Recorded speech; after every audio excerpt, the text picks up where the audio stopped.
حضرت بایزید بستامی کہتے ہیں کہ میں نے اپنی ماں کے آگے ہاتھ جوڑے، میں نے کہا امی تجھے راضی کروں یا رب کو راضی کروں؟ تو اپنے حق مجھے معاف کر دے، اللہ کو میں راضی کر لیتا ہوں۔ ماں نے کہا جاؤ پتر میں اجازت دیتی ہوں۔ گئے جنگلوں میں، ذکر و فکر میں لگے رہے، تنہائی میں اس کو یاد کرتے رہے، دن رات ذکر کے چراغ روشن رکھے۔ 12 سال گزر گئے حق کی تلاش میں۔ ایک دن واپس بستام کے قریب سے گزر رہے تھے، خیال آیا چلتے چلتے ماں کو سلام کر جاؤں۔ دروازے کو دستک دینے لگے تو اس خیال نے ہاتھ روک لیا کہ ساری زندگی ماں کو سکھ تو دیا کوئی نہیں، اب دکھ بھی کیوں دینے لگے؟ رات کا ایک پہر بیت گیا ہے، سردیوں کی لمبی رات ہے، ماں بستر میں لیٹی ہوگی، تیرے لیے اٹھے گی، دروازہ کھولے گی۔ دروازے کے ساتھ ہی لگ کے بیٹھ گئے اور ساری رات کاٹ گئی، اس خیال سے کہ ماں کو تکلیف نہ ہو۔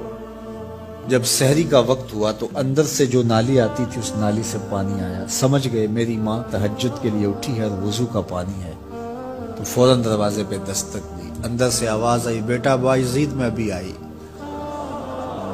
مائیں بیٹوں کے دستک کے انداز سے جان لیتی ہیں یہ کس بیٹے کے ہاتھوں کا لمس ہے۔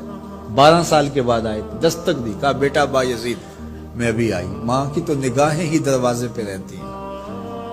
اللہ اکبر۔ کہتے ہیں کہ ماں نے دروازہ کھولا، 12 سال جنگلوں کی خاک چھانتے بیت گئی تھی، پراگندہ صورت، بکھرے ہوئے بال، پھٹے ہوئے کپڑے۔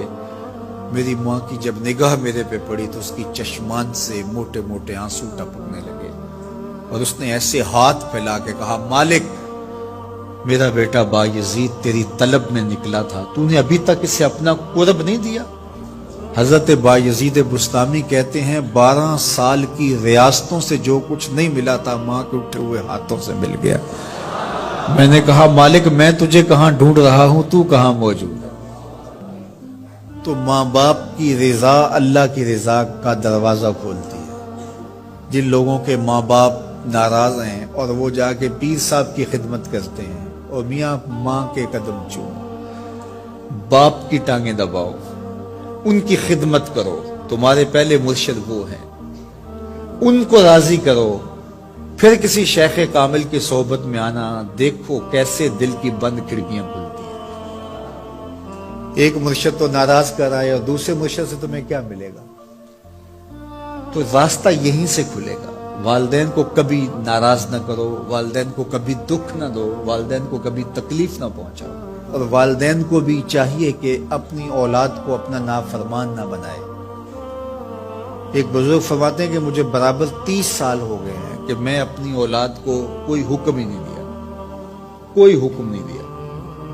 کوئی چیز مجھے چاہیے بھی ہوتی ہے تو میں بصیغہ امر نہیں کہتا، بلکہ ایسے ہی بات کر رہی ہوں، پانی چاہیے تو یہ نہیں کہتا بیٹا پانی لے کر آؤ، میں ویسے کہتا ہوں پیاس لگی ہوئی ہے، تو اگر وہ سمجھ جائے اور وہ خود لے آئے تو اچھی بات ہے، لیکن اگر وہ نہ لائے تو میں نے اس کو حکم ہی نہیں دیا، امر ہی نہیں کیا، تو اس امر کی مخالفت ہی لازم نہیں آئے گی۔ تو کہا 30 سال برابر گزر گئے ہیں، میں نے اپنی اولاد کو حکم نہیں دیا کہ کہیں وہ میری نافرمان نہ ہو جائے، کیونکہ اگر وہ نافرمان ہو گئی پلے کچھ نہیں رہے گا۔ جو اولاد ماں باپ کی نافرمان ہوتی ہے وہ ہوا میں بھی اڑیں، وہ چرخ پہ بھی جھولیں، وہ زمین پہ گرنے والی ہوتی ہیں، کبھی کامیاب نہیں ہو سکتی وہ اولادیں جو ماں باپ کی گستاخ، بے ادب اور نافرمان ہوتی ہیں۔ وہی اولادیں سرخرو، کامیاب اور کامگار اور بامراد ہوتی ہیں جو ماں باپ کی خدمت کرتی ہیں، ماں باپ کی دعائیں لیتی ہیں۔ وہ ایک بچہ ماں باپ کے پاؤں دبا رہا تھا، تو ایک بچہ ایک بر اعظم میں، دوسرے بر اعظم میں، تیسرے بر اعظم میں بڑے بڑے کاروبار کر رہا تھا۔ تو کوئی اس کا دوست ملنے آیا، اس نے کہا کہ اس نکمے کو بھی کہیں بھیج دو، فلاں جو ہے وہ یورپ میں ہے، فلاں امریکہ میں ہے، وہاں اتنی بڑی کمپنی اس نے کھولی ہوئی ہے، اس نکمے کو یہاں بٹھایا، اس کو بھیج دو، یہ تو نکمہ کسی کام کا نہیں۔ کہا یہ نکمہ ہی تو میرے کام آ رہا ہے، کہ نکمہ ہی تو میرے کام آ رہا ہے۔ تو اولاد خوش نصیب ہے کہ اپنے ماں باپ کی خدمت کرے اور ان کے ساتھ حسن سلوک کرے۔